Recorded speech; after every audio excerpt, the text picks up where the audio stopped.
This lion, which guards the arsenal, was brought from Delos. As you can see, no lion was safe anywhere on earth if a Venetian was in the neighborhood. The lion, which had been the emblem of St. Mark, has now become the symbol of Venice and its empire.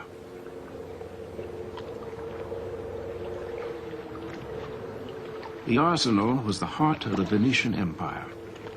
For the first time anywhere on earth, ships were turned out in mass production. When the arsenal was at its peak, 16,000 craftsmen worked here, and an entire fighting galley could be built in a single day. But then the word arsenal comes from an Arab word which means house of industry.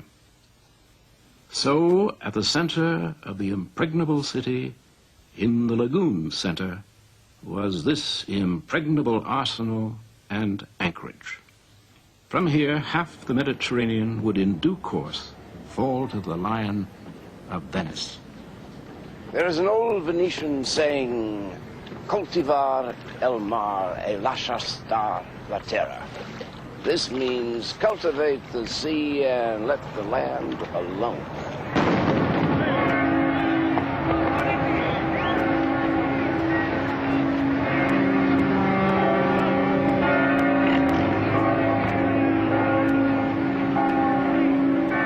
For centuries, on Ascension Day, the Venetian fleet would be collectively blessed by the patriarch. Now, each spring, all Venetians who want to take part in the Vogalunga, or long row, can do so. They row 32 kilometers around the lagoon and back to the Grand Canal. This spring, 5,000 Venetians turned out.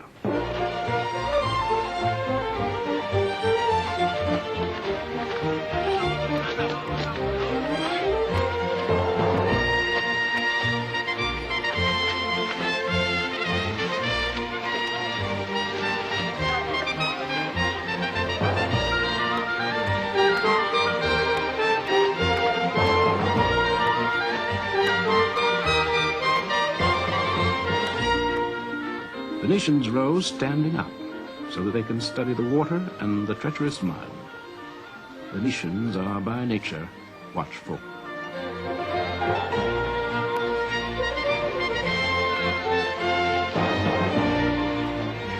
Survival, success, began and ended with boats, with rowing the great galleys. Fathers taught sons, generation after generation.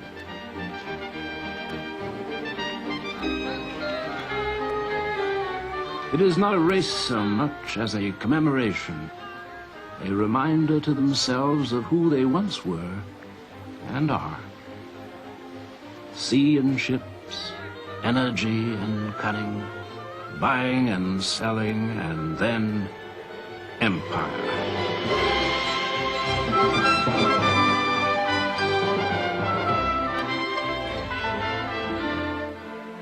A city the size of New York Central Park was able to dominate half the Mediterranean, to overwhelm Constantinople, the greatest and richest city on earth, to acquire Crete, the islands of the Cyclades, the Peloponnese.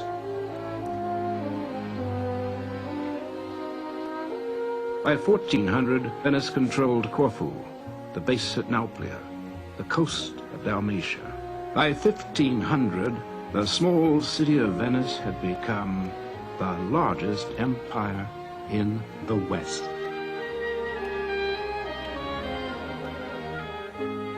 This is the island of Naxos, now a popular resort in the Aegean. But once upon a time, a young Venetian nobleman named Marco Sanudo, on his way back from the Fourth Crusade, seized Naxos and the other islands of the Cyclades. With the benign consent of Venice, he made himself duke.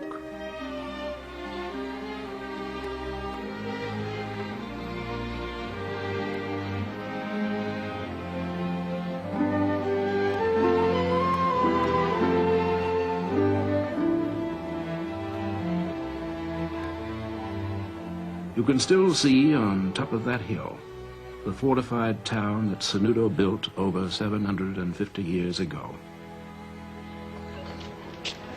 He settled Naxos and the other islands with friends and relations. Their coats of arms are still there. Loredan, Arotsi.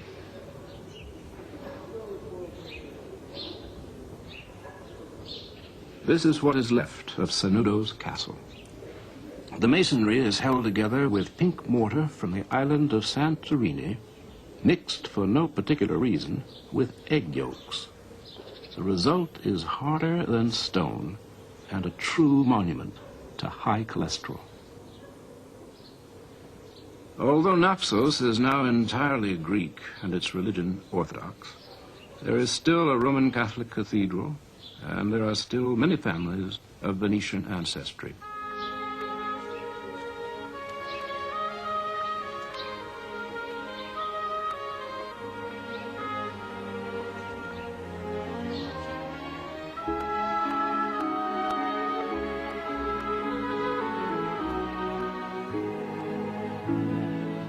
All in all, the Venetians were not oppressive rulers in the Cyclades.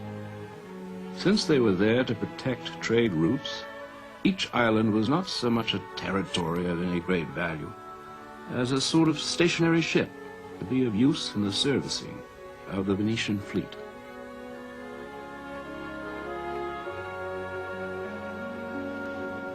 But when Venice came to conquer the vast island of Crete, the Republic behaved with uncharacteristic stupidity. Since there were 10 times as many highly bad-tempered, patriotic Cretans as there were Venetians in all of Venice, Crete was an ideal place for the invaders to mind their own business, which was business, and let the Cretans govern themselves. But Crete was too important for the Venetians. They needed grain, wine, oil. So they settled a number of their noble families here, and their first governor was a Tiepolo. The Venetians decided to remake Crete in their own image. They divided the island into 6 sections corresponding to Venice's 6 quarters, with the same names. They built castles which faced significantly both ways, out to sea to the enemy, and inland to the enemy. They even built a version of their own arsenal. Venetian rule was so strict and oppressive that that most literary of popes, Pius II, remarked, "As among brute beasts, aquatic creatures have the least intelligence, so among human beings the Venetians are the least just and least capable of humanity." Definitely not a good press for the most serene republic. It is amazing to think that the Venetians were able to hold Crete for 460 years, but they felt that they had no choice. Crete fed them. Today, Venice is fed like any other city, except, of course, produce comes by boat.